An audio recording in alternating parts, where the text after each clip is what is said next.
Korzystając z ładnej i bezpiecznej pogody, można jeszcze przeprowadzić testy zawisu. Zawis na 2 metrach. W tym momencie ja nie kontroluję drona, odkładam aparaturę i spróbuję go odciągnąć z miejsca zawisu.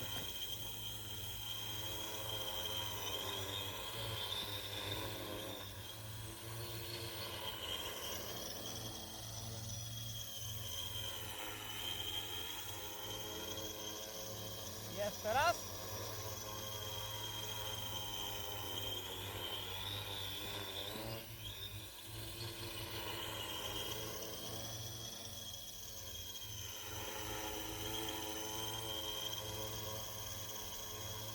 Odbój w górę, o ile mi się uda.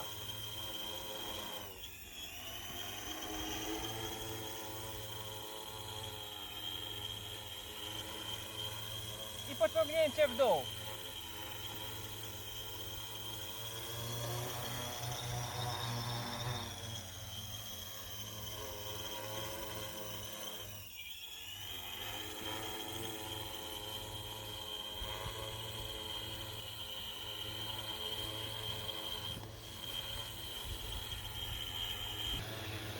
Dodatkowo można pokazać efekt poduszki powietrznej.